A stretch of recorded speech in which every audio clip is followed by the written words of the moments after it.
All right, let me be honest right off the bat. I do not watch award shows. I don't watch the Oscars. I don't watch the Golden Globes. I don't watch the People's Choice Awards. I think they're all crap. They're all rigged, and it's just basically uh, the adult pretenders patting themselves on the back. And the movies that deserve to be nominated never are. You know, Star Wars, for one. uh, Raiders of the Lost Ark, good shows that actually make money that people enjoy. They never win. They never win. They never hardly even get nominated. It's always some crappy art house picture. But today we're going to talk about the snubs. Well, basically Rings of Power. I tried to find an article that was just about Rings of Power, but I couldn't because all these articles cover all the snubs. This is from Variety. And before we get started, we'll just read this little part right here. This is a make or break year for the Golden Globes and for the Hollywood Foreign Press Association, the organization behind the awards. And therefore, an intense spotlight was on the nominations this morning. Last year, they had a series of damning investigative stories in the Los Angeles Times about HFPA's lack of inclusivity and its shady ethical practices. So basically, a bunch of publicists boycotted the Golden Globes, whatever. NBC scrapped the ceremony, and I believe they just had, well, it says down here, they had a private ceremony at the Globe's home at the Beverly Hills Hilton to bestow their awards to the films and TV shows, but without any nominees in attendance, and it wasn't even televised. So this year they now have added 6 black members, up from 0, and it's added 21 new members overall. I wonder if do you think those black members will make a difference, or was it just filling in the boxes? But this year they're going to be back on again. I'm not going to watch them. But the funniest thing about it is the snubs. Now, Tom Cruise got snubbed for Best Actor for Top Gun Maverick. I really don't know if he deserves a Best Actor nomination. I think this should be the best movie. I mean, hands down, this was the best movie of the year. Right here, it says, it's the film that single-handedly saved movie theaters. And it got nominated for Best Picture, Drama, and Best Song. So it should win Best Picture hands down. It should. That doesn't mean that it will. It's the movie that made the most money, and it's an incredible movie. I mean, if you haven't seen it, I highly recommend it. It's a great, incredible movie. It doesn't have any woke crap, nothing, no woke crap in it.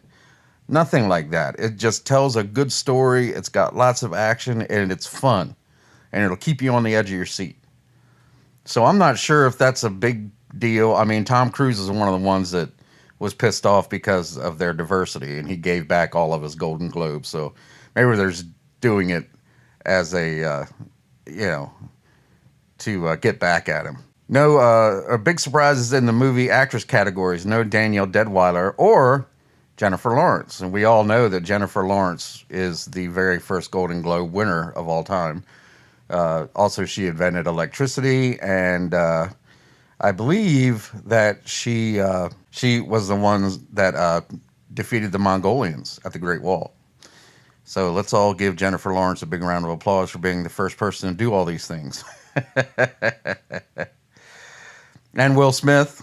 Well, nobody wants to nominate Will Smith for anything because they're afraid if they get him on the show, he's just going to smack the shit out of somebody. But right here, Lord of the Rings, The Rings of Power is totally snubbed. Now, Amazon, their biggest hope to turn all this around was to get some kind of win, some kind of nomination or award. And it doesn't look like it's going to happen. I don't understand how they could imagine that they're going to get any awards when nobody liked the show. Nobody did. Well, I'm sure some people did, but the people that matter didn't. When thinking about how the HFPA arrived at the decision to completely ignore Amagon's lavishly appointed and stirringly performed adaptation of J.R.R. Tolkien's Middle Earth is one inexplicably reminded of a certain Shania Twain hit. So you spent almost $1 billion to mount the most expensive TV series ever made, based on the globally beloved works of the pioneer in fantasy storytelling. That don't impress me much. That's right. They spent $1 billion on a turd. They could have told a good story of the Second Age. They could have told the story of Numenor, or they could have told the story of the forging of the Rings of Power, but they didn't. They told some kind of woke, stupid story about the elves and needing to find Mithril, and they focused on Galadriel, the warrior Galadriel, who was never a warrior. It was never hinted at in any of the books, the Silmarillion, the appendices, that Galadriel was ever a warrior. She's an elf queen. She's the elven queen, and she's a leader. She's not a fighter.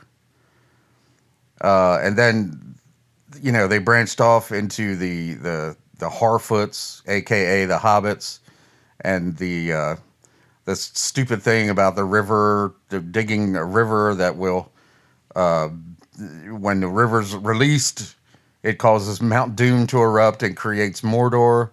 I mean, whoever wrote that should never be able to write anything else ever again. But let's take a look at this real quick also. Why are there so many men in the Rings of Power? Female characters these days do more than bring warriors their post-battle... What? Female characters these days do more than bring warriors their post-battle beers. But they still don't exist in worlds where they are half the population. Dude, what the... And this is written by James Moore. The story was all about freaking female warriors. You had Galadriel, who was the Mary Sue, could not be stopped. Everything she did was perfect. And you had the other girl, the one that was in love with Don Lemeless over there, and she was the one that hired the Southlanders to fight. You had the Queen Regent of Numenor. So, yes, what the hell is he talking about? There wasn't enough females. The Harfoots. You had the two girl Harfoots. You had the female dwarf, the first black female dwarf. I mean, that is just the most laughable statement that I've ever heard. I don't know what the hell this guy is talking about. It's the granddaddy of franchises, and yes, I'm using the male gender there because Lord of the Rings almost completely ignores just over 50% of the human population. Well, when Lord of the Rings was written back in the 50s, late 40s, early 50s, the thought of a female warrior just didn't exist. So that's what Tolkien wrote. He wrote what he knew. Yes, it's okay to see a female warrior every now and then, but we still want to see men going out and whooping ass. Like, at least people my age, we want to see those awesome Arnold Schwarzenegger movies from the 80s and 90s where he was just going out and beating everybody up and being invincible, and Van Damme and all those great male leads, because it's more believable. It's far more believable that a man can do all these things rather than a 105-pound woman. So I don't know what the hell this guy is thinking, because Rings of Power, it put all the females up front to its detriment, to its complete and utter detriment. It should have been more male warrior characters. They could have had females in it. That's fine.